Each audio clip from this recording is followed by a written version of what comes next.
All right, guys, I had to redo this video because my last video cut off Bethe Correia head. And, I got to get a girl some justice, but, this still a sad, sad day.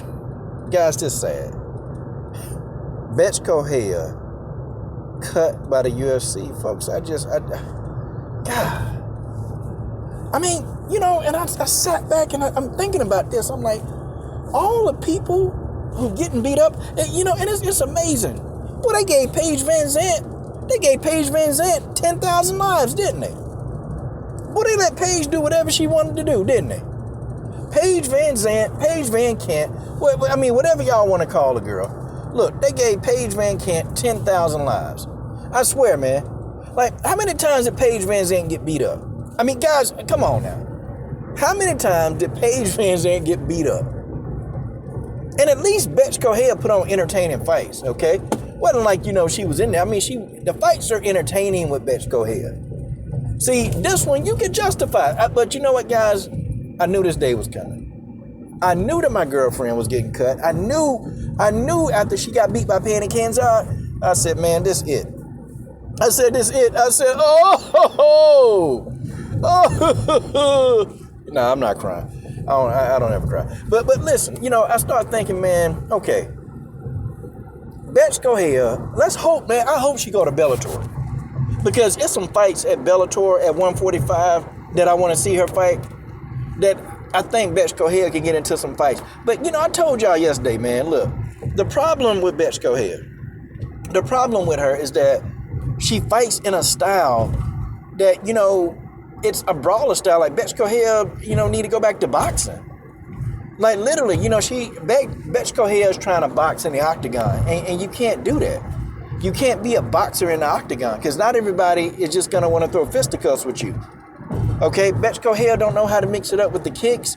I mean, for God's sake, she got knocked out by Ronda Rousey. She got knocked out by Ronda Rousey. I mean, God's a dog, y'all. How do you explain this? And Ronda Rousey don't have no hands. Ronda ain't got no hands, okay? You got that right there was like, that was a boo-boo stain on Bethe's career. It was. Getting knocked out by Ronda Rousey, who can't even box. How you gonna explain that? I mean, I like her style. It's good, man, when you're in the pocket in the phone booth. But, come on. There's a lot of fighters, they ain't willing to do that, man. They're not gonna stand there and just, they just not gonna do it, man. Somebody gonna take you down. Somebody gonna, they're gonna throw a leg kick. And when Bethe Correia, when she get the leg kicks, it's like she don't even know how to defend the leg kick. And it's the darnest thing I ever seen, y'all. Like when Holly Holm was mixing kicks in, Bethe Correia looked like a fish out of water. She's like a fish out of water. But you know what though? Bethe in the Holly Holm fight, she was competitive. Because Holly Holm is a fighter, she's gonna strike with you. Okay, she's gonna throw some hands, She's gonna throw an occasional head kick. So, I mean, that fight is a style that Bethe Correia could actually, do well in. Okay, it's a style, but man, you get like a well-rounded fighter. Nah, man. Bethe Correia ain't finna do good in that style. She ain't finna do good at all, man. They gonna take her to the ground or they gonna kick her to death. And if y'all notice, man, that Bethe Correia's kryptonite are kicks. Bethe don't know how to defend leg kicks, body kicks. And you know what? You can do some feints to the body. You can act like you about to take her down. You can feint, okay? Like change levels. And then you change levels and then you stand up and throw a kick. Bethe Correia won't see it coming. Like, I know that she does have a ground game. I've seen her use it back. But this is before, Bethe Correia was even in the UFC. Bethe Correia used to use more of her tools. But it's like she got to the UFC and she just became this like rock'em sock'em robot. Like with no head movement, no skill set. But I'll give her credit though. Bethe Correia is probably one of the best counterpunchers in WMMA. And I say that very proudly, that she is probably one of the best counterpunchers in WMMA. She's very good. She's a good counterpuncher. But, when I say a good counterpuncher, Bethe Correia gotta fight the right opponent. I mean, the opponent gotta be perfect.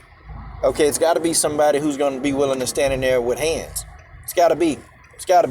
or somebody who's going to stand and strike, and somebody who don't want to wrestle, somebody who don't want to submit you, do jujitsu. Like, those are the kind of fights that she's not going to excel in. Those are the fights that she's going to get beat up badly. Or a person that know how to kick.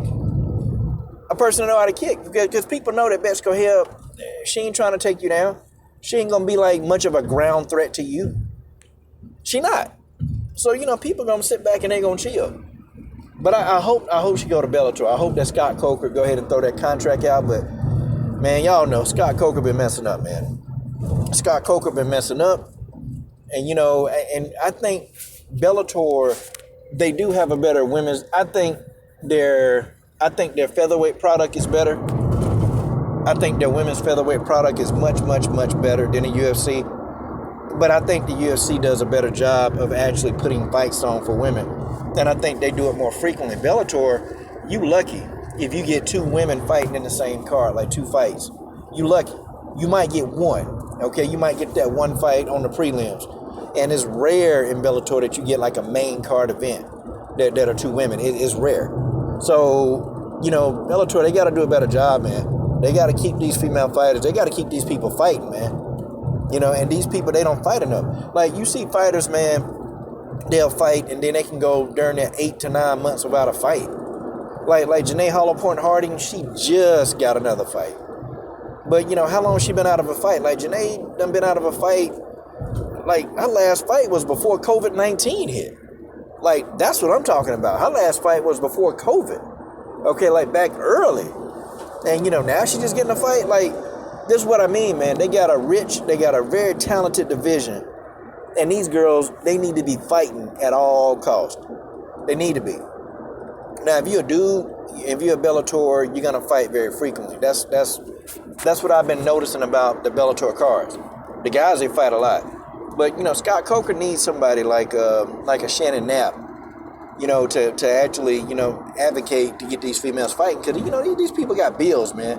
And it's not like Bellator pay the women a whole lot of money. They don't pay them a lot. That's not even the women, just their fighters, period. If you're not in the top 3 or the top 5 in Bellator, you can't make no money there. You fighting for peanuts. You are, and that's just the truth. I rock with Scott Coker. I rock with Cyborg. But that's just what it is. And Chris Cyborg, they've earned that right. Julia Budd, Ali Malay McFarlane, they've earned that right. They've earned that right to make the money they make. Okay, I won't take nothing from them. But, if you're, kind of in that middle, like, if you're beneath the top 5 at Bellator, it's like, come on, man. Come on. You're a top 10 fighter in the world, probably, between Bellator and the UFC, and you can't get a 6-figure payday. But anyway, I think there's room for Bethe Correia over there to grow. I think that, me personally, I've always said that Bethe Correia needed to get another team because it's just what she's doing. It's just not working, man. And every time you see Bethe Correia, you don't really ever see her using wrestling or jiu-jitsu in her training. Or from the stuff that she posts on Instagram, I don't see a lot of that. I see it every now and then, but, she's always on the mitts. She's always on the mitts. And one time, it was kind of shocking that I actually saw Bethe Correia kicking a heavy bag, which I thought that was kind of unusual because you don't see Bethe Correia throwing kicks. And when she do throw kicks, they weak leg kicks. They're very weak. And I don't see Bethe Correia throwing any head kicks. Never. So it's like when you game plan for Bethe Correia, your game plan easy. If you can outbox her, okay, you can probably beat her. And, most of the people with some hands, they going to outbox Bethe Correia because she presents a simple target. Like, she don't try to, confuse anybody. Bethe comes straight at you.